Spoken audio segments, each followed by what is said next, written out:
எல்லாருக்கும் வணக்கங்க. விளாத்திகுளம் திமுக எம்எல்ஏ மார்க்கண்டேன்றவர் இந்த மாதிரி பேசியிருக்காரு. என்ன அப்படின்னா, சட்டமன்றத்தில் கதவு எல்லாத்தையும் மூடிட்டாங்க அப்படின்னா சிஎம் விஜய் அவர்களோட எலும்பை நான் உடைப்பேன் அப்படின்னு சொல்லியிருக்காரு. இது எதை நினச்சின்னு இந்த மாதிரிலாம் பேசுகிறாங்கன்னு எனக்கு சத்தியம் புரியலங்க. ஏன்னா டிஎம்கே ஆளுங்கக்கிட்ட நான் பல தடவை சொல்லிட்டேன், அவங்கள அதாவது டிவிக்கு ஆளுங்களை அவதூறு பண்ணி அவங்கள ஒரு டேஷும் பண்ண முடியாது, ஓகேவா? ஏன்னா அவங்க இதுக்கோ மேலே ஸ்ட்ராங்காக இருக்கிறாங்க அவதூறுவெல்லாம். அதனால் நீங்கள் உங்களோட எக்ஸ்பீரியன்ஸை இந்த மாதிரி தான் காட்டுவீங்களான்றதான் எனக்கு ரொம்ப ஆச்சரியமாகுது. அதாவது எப்படின்னா, ஒரு 70 வருஷம் பெரிய கட்சியான திமுகவுக்கு அரசியல் பண்ண தெரில அப்படின்றதுனால தான் எனக்கு ரொம்ப ஆச்சரியமாகுது.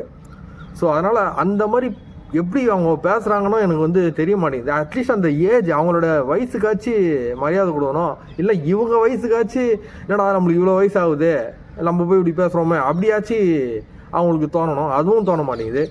வாய்க்கு வந்ததெல்லாம் இஷ்டத்துக்கு பேசுறதுனால தான் அவங்களுக்கு அவங்க கட்சி மேலே இருக்கிற மரியாதையும் அவங்க மேலே இருக்கிற மரியாதையும் மக்கள் மனசுலேருந்து போயிடுது. அதனால் பேச்சு எப்பவுமே தெளிவாக இருக்கணும், கரெக்டாக இருக்கணும். என்ன தேவையோ அதை மட்டும் பேசணுங்க. இவங்க ரவுடிசம் மாதிரிலாம் பேசக்கூடாது.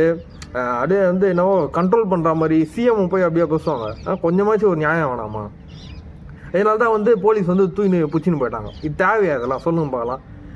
சிஎம் போயிட்டு யாராக இருந்தாலும் அப்படி பேசினா அரசம் பண்ணுவாங்க, வேறு என்ன பண்ணுவாங்க சொல்லுங்கள்? அவங்களுக்கு நான் சொல்லியிருக்கேன் ஆல்ரெடி, அவங்க ரூட்டில் போய் தான் அவங்கள தோக்கடிக்க முடியும். அது வரைக்கும் அவங்கள தாவேக்காவை தொடக்கூட முடியாது, நானே சொல்கிறேன். அந்தளவுக்கு அவங்க ஸ்ட்ராங்காக இருக்கிறாங்க.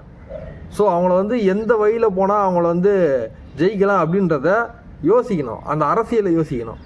இவங்களுக்கு அரசியலும் பணத்தில் ஒன்றும் பணத்தில் இவங்க எப்படி தான் இத்தனை வருஷமாக சீனியர் கட்சியாக இருக்கிறாங்கன்னு எனக்கு இன்னும் கூட ஆச்சரியமாக தான் இருக்குது. அதனால் ஒரு விஷயம் நான் வேணால் ஐடியா தரேன் எப்படி பண்ணணும்னு சொல்லிட்டு. திமுகவோட சீனியர் மோஸ்ட் பர்சன் என்னை பாருங்கள். அப்படி வந்தீங்கன்னா நான் வேணால் உங்களுக்கு ஐடியா தரேன். ஏன்னா எனக்கு பாவமாக உண்மையிலே உங்களை பார்த்தா, என்னடா இவ்வளோ பெரிய கட்சி, அவ்வளோ எக்ஸ்பீரியன்ஸு, இப்படி ஒரு இதுவும் பண்ண தெரியாமல் இப்படி மாட்டின்னு மூழ்கிறாங்களே அப்படின்ற மாதிரி பாவமாகுது. அதே மாதிரி இந்த ஜென்சி டிஎம்கேன்னு ஒன்று திறந்துக்கிறீங்க பாருங்க, அதெல்லாம் டிவிக்கு அப்படியே கசக்கி போட்டுடுவாங்க. அந்த மாதிரி தான் நிலைமை இருக்குது. ஏன்னா அது அதில் ஒர்த்தே இல்லை. ஒரு இளைஞர் படை அப்படின்னா அது வேறு மாதிரி இருக்கணும். இது ஏதோ காமெடி பண்ணுற மாதிரி நீங்கள் போட்டு வச்சுக்கிங்க. அது சுத்தமாக செட் ஆகாது. டிவிக்கே அந்த மாதிரி 4 மடங்கு மேலே இருக்குது அது, ஓகேவா? அதனால் அவங்கக்கிட்ட நீங்கள் இந்த ஜென்சியெல்லாம் தூக்கின்னு போகாதீங்க. சத்தியமாக அது வேலைக்கு ஆகாது. ஸோ அதனால் ஒரு நல்ல ஐடியாவோட நல்ல எஃபெக்டோட நீங்கள் இப்போதுலேருந்தே ட்ரை பண்ணிங்கன்னா தான் உங்களால் அட்லீஸ்ட்டு எதனா டிவிக்கு கிட்ட சாதிக்க முடியும். இல்லை அப்படின்னா அவங்க தான் தொடர்ந்து ஒரு 20 இயர்ஸ் இருப்பாங்க. நீங்கள் எதுவும் எஃபெக்ட் யாருமே எடுக்கலைன்ற பட்சத்தில், அதுவும் மக்களுக்கு இவங்க நல்லது பண்ணிட்டாங்க அப்படின்ற பட்சத்தில் இவங்க தான் இருப்பாங்க. ஒன்றும் பண்ண முடியாது, அசைக்கவே முடியாது. இவங்க எனக்கு தெரிஞ்சு இது வரைக்கும் எதுவும் பண்ணுற மாதிரி தெரில, டிவிக்கே சொல்கிறேன். ஸோ அதனால் நீங்கள் ஒழுங்காக இருக்கிற பட்சத்தில் தான் உங்களுக்கு சப்போர்ட்டிவாக இருப்பாங்க மக்கள்.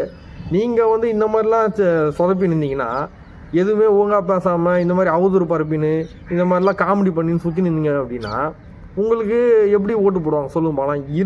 இருக்கிற பேர் இன்னும் அட்வான்டேஜாக தான் ஆகும் டிவி கேக்கு. அதனால் கொஞ்சம் யோசிச்சு பண்ணுங்கன்னு தான் சொல்ல விரும்புகிறேன். ஒழுங்காக ஒரு பிளான் கரெக்டாக பண்ணுங்கள். நீங்கள் பண்ணுறது சுத்தமாக இப்போதைக்கு எனக்கு தெரிஞ்சு உங்கள்கிட்ட ஐடியாவே இல்லை. யார் உங்களுக்கு ஐடியாலாம் கொடுக்குது? அந்த ஃபார்மேஷன் யார் கொடுக்குது எனக்கு இப்போ சொல்லுங்கள் தெளிவாக. ஏன்னா இது வரைக்கும் சுத்தமாக உங்கள்கிட்ட ஐடியாவே இருக்கிற மாதிரி எனக்கு தெரில. ஏதோ ஏனா தானான்னு போய் நிற்கிறீங்க. அதனால் ஒரு நல்ல ஐடியா ஃபார்ம் பண்ணுங்கள், நல்லபடியாக பண்ணலாம். அவங்களுக்கு இருக்கிற பேர் ஆல்ரெடி நல்ல செட்டில்மெண்ட் ஆகிருக்குது மக்கள் மனசில் ஓரளவுக்கு. இப்போ இவங்க இல்லைனா நீங்கள் தான் அப்படின்ற மாதிரி இருக்குது. இதை நல்லபடியாக எடுத்துன்னு போகிறதும் போகாததும் உங்கள் கையில் தான் பாருக்குது. நான் இப்பயே சொல்லிக்கிறேன். ஏன்னா புது கட்சிங்க எடுத்த உடனே உங்கள் இடத்த பிடிக்க முடியாது, அது ரொம்ப கஷ்டம். ஏன்னா நீங்கள் நல்லா பேஸ்மெண்ட்டை நல்லா போட்டு வச்சுக்கிறீங்க தமிழ்நாட்டில். ஸோ அதை இனிமேலாச்சும் நல்லபடியில் அட்லீஸ்ட் உதயநிதி ஸ்டாலின் அவர்கள் தலைமையிலாச்சும் நல்லபடியில் எடுத்துன்னு போகலாம். அதுக்கான நல்ல வாய்ப்பு இருக்குது. அதை பயன்படுத்துங்க. இந்த மாதிரி சில்லியாக பண்ணி டிவிக்கே விட நாங்கள் சில்லியாக பண்ணுவோண்டான்னு நீங்கள் ப்ரூவ் பண்ணுற மாதிரி இதெல்லாம். ஸோ அதுதான் நான் சொல்ல விரும்புகிறேன். நல்ல சேஞ்ச் கொண்டு வரலாம், ஒரு நல்ல இதுவாக பண்ணுங்கள். டிவிக்கேவை அவதூறு பரப்பதை ஃபஸ்ட்டு நிறுத்துங்க. அவங்களுக்கு தான் அது பாதிக்கப்பட்டிருக்குன்னா நீங்களாம் ஏன் அதிகம் பண்ணுறீங்க? அவங்க பண்ணால் ஏற்றுப்பாங்க, நீங்கள் பண்ணால் ஏற்றுப்பாங்களா சொல்லுங்கள்? உங்கள் பேர் அந்த மாதிரி கெட்டு போயிடுது. ஏன்னா அவதூறு பரப்புனா இவங்க தான் தீய சக்தி அப்படின்ற மாதிரி பேசி வச்சுக்கிறாங்க. ஸோ அதனால் அவதூறு பரப்பாதீங்க. அவங்க பண்ணால் அதை ஏற்றுப்பாங்க, ஏன்னா அவங்க சினிமா முகத்துலேருந்து வந்தவங்க. அவங்க பண்ணால் அது செலக்டிவாக அக்செப்டபுள். பட் நீங்கள் பண்ணால் அது வந்து ஃப்ளாப் தான் ஆகுமே தவிர உங்களுக்கு பாசிட்டிவாலாம் போகாது. ஸோ அதனால் ஐடியா வேணா கேளுங்க, நான் சொல்கிறேன். தெளிவாக பண்ணணும், எல்லாத்தையும் சொதப்பக்கூடாது. அதனால் சீனியர் மோஸ்ட் பர்சன் டிஎம்கேலேருந்து என்னை வந்து பாருங்கள்.